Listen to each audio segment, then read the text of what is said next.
What is psychology? Is it therapy?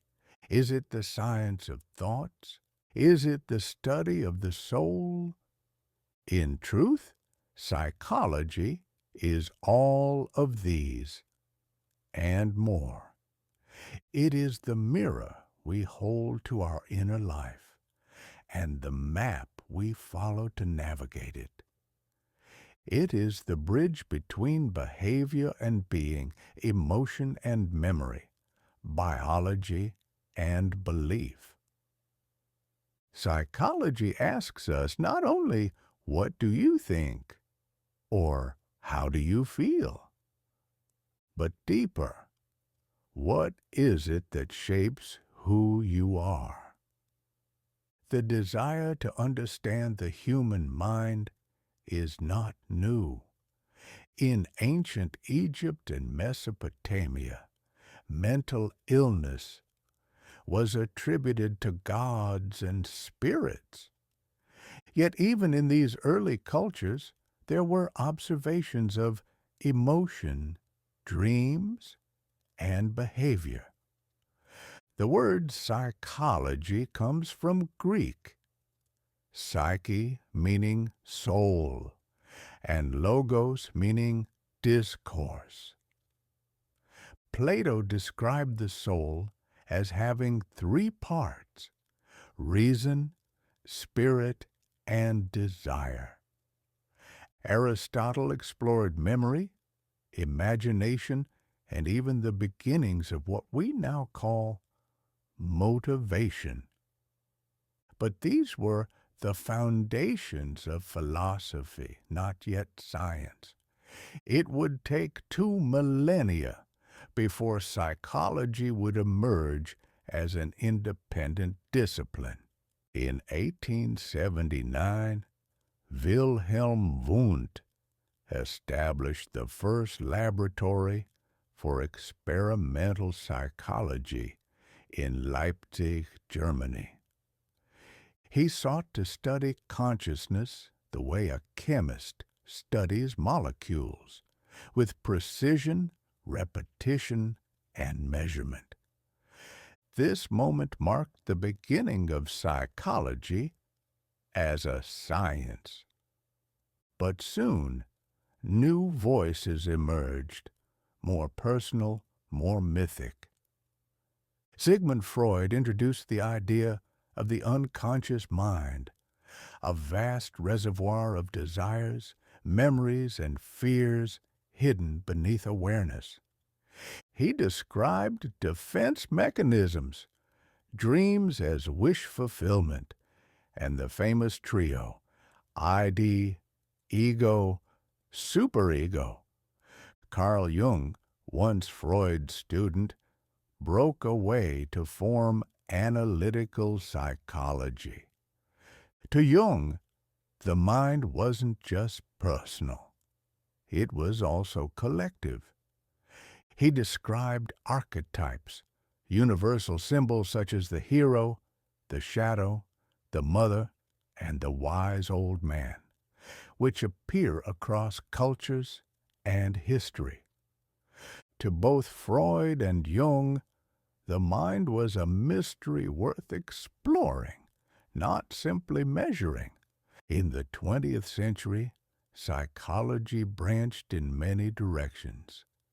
Behaviorism said, forget the mind, focus only on observable behavior.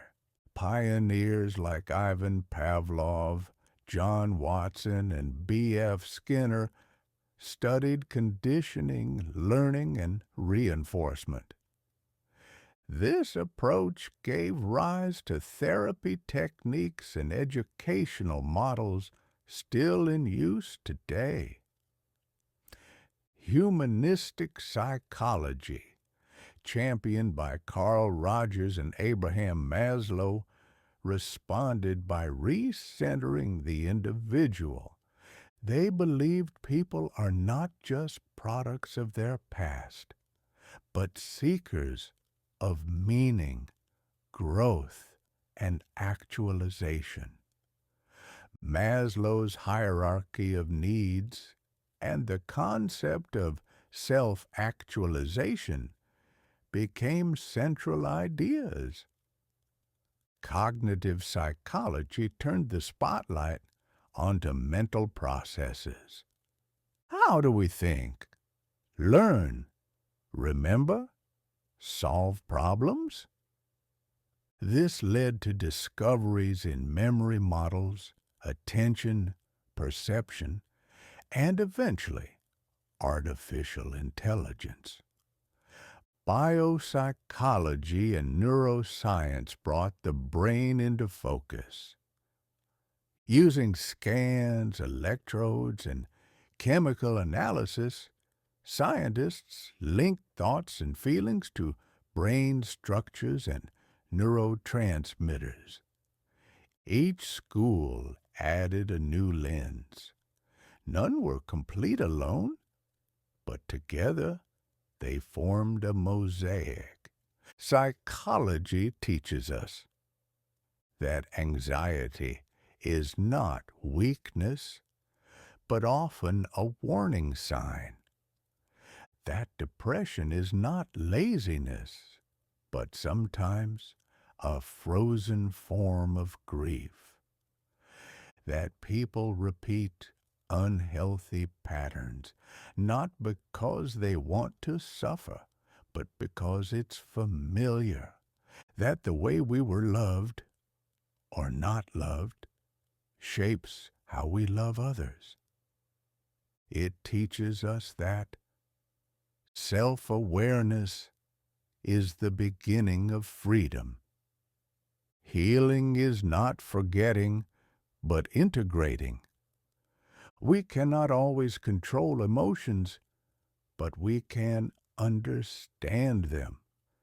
And perhaps most importantly, psychology reminds us that we are never truly alone in our struggles, that what feels personal is often universal. Psychology is not only for therapists or researchers. It lives in daily moments, in a parent calming a crying child, in a teacher understanding why a student shuts down, Marianne, in a partner noticing when the other withdraws, and choosing not to blame, but to ask gently, "Are you okay?" It's in the workplace, in medicine, in art, music, silence, prayer, wherever the mind seeks understanding. Psychology is often misunderstood. Some think it's only about mental illness, but it is also about strengths, creativity, resilience, courage. Some believe it's just common sense. Yet studies have shown time and again how the mind surprises us. Some reduce it to labels: narcissist, introvert, toxic. But true psychology avoids oversimplification. It asks, why and what's underneath that? This channel, Voices of the Psyche, is not a lecture hall. It is a quiet space to think, reflect, and feel. Here, we don't just explain psychology. We invite you into it. We'll explore archetypes, dreams, trauma, growth, and identity. We'll learn from Jung, Freud, Frankl, and many others. We'll hear how psychology meets philosophy, spirituality, and story. You won't find easy answers here, but you may find better questions. And maybe through those questions, something in you begins to shift. So, What is psychology? It is the mirror we hold to the self, the map of our emotional terrain, the compass when logic fails, the lighthouse when we're lost, the language of the soul translated into words. It is not perfect, but it tries to understand what makes us human. And that is something beautiful. Welcome to Voices of the Psyche. Let's begin.